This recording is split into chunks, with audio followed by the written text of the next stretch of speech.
Good afternoon, and thank you for tuning in to PUI. Progressing Just for You. I'm Alex. And I'm Jackie. As America grows, more people need to help mobilize our potential. For years now, we have been receiving folks from across the ocean, looking and longing for opportunity. They keep coming. First, British escaped persecution, and now the Irish are looking for riches. Today, it's the Italians, Polish, and the Germans. And now, Marissa at Ellis Island to get the first news catch of the day.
Thanks, Marissa.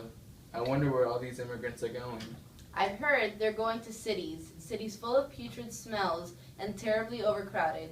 All of this urbanization is out of control. Some of these hardships which overpopulated cities encounter daily include starvation, freezing temperatures, filthy housing, and poverty. All of these cities are cheap, which is why they are crowded. But there is one man whose sole purpose is to strengthen America and its citizens. His name is Theodore Roosevelt, also known as Teddy Roosevelt. Let's hand it over to Lewis for more information. Thank you, Alex and Jackie. Roosevelt is our 26th President of the United States. He went to Harvard University to major in laws. He soon went into politics and won a seat on the New York legislature. However, tragedy struck when his mother and wife passed away. To escape it all, he moved westward to work on a ranch as a cowboy. Soon before he became president, he returned to New York in 1886 and got married. He began to work for the government again and held several jobs over the next several years, one being an assistant secretary of the Navy. He distinguished himself from the competition in the election because of his leadership displayed in the Spanish-American War. Roosevelt gathered up a bunch of volunteers and formed a cavalry regiment that became known as the Rough Riders. Roosevelt and the Rough Riders became famous war heroes for their change up San Juan Hill in Cuba. Teddy was also known for wanting clean food for the better welfare of the American citizens. Upon Sinclair did not only believe in sanitary food, but wrote a book about it. Back to Jackie and Marissa for more information. Thank you, Lewis. Upton Sinclair, a renowned muckraker, has just released his book, The Jungle. The Jungle, a book that openly criticizes the meatpacking business, has sent the industry into turmoil. Let me give you an example of what has been shocking America. And I quote, "For instance, whenever meat is so spoiled that it can't be used for cats, it is canned or made into sausages. The workers are instructed to fill and discolor sausages with chemicals that make spoilage less apparent. What a great seller, wouldn't you agree?" The future of meat packaging industry is truly murky and unclear. Yes, unclear indeed. But enough about the book. Let us inform you more on the great mind, a man behind his stomach-turning novel. Let's pass it over to Patrick for more information. Thanks, Jackie. Upton Sinclair was born September 20th, 1878, and died November 25th, 1968, at the age of 90. He was an American author who wrote close to 100 novels in many genres. He achieved popularity in the first half of the 20th century, acquiring fame for his book, The Jungle. In 1906, The Jungle exposed the meatpacking industry, causing a public uproar that contributed to the Meat Inspection Act. In 1919, he wrote a book called The Brass Check. Thanks for listening. Now back to Jackie and Alex for more information.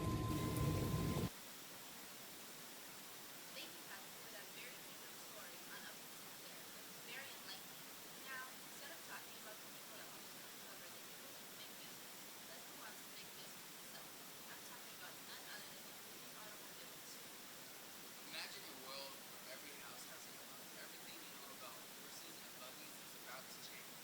Henry Ford, the new innovator of 1913, just installed the first two-assembly. Here it is. The time to build a car from 12 hours to 2.5 hours. Insane.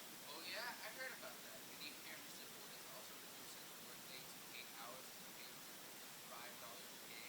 He also came out with a new model car called the Model T, a simple, sturdy, and inexpensive car. Oh, just in. Henry Ford just built a machine that can stamp out parts automatically. That means productivity will go faster than any human could ever work. As quoted by Henry Ford, when I'm through, everybody will have a car. Great, because I can't find. In car assembly line, Scher has helped the automobile industry, and we can thank Henry Ford for his tremendous thinking. Why don't we take it over to Jacob so we can get some exclusive details on the man behind the booming automobile industry?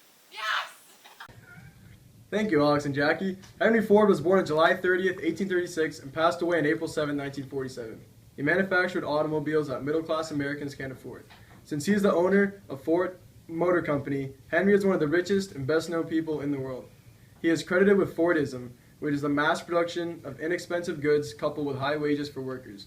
Ford was also widely known for his pacifism during the first years of World War I. I'm going to hand it right on back to Alex and Jackie for more information.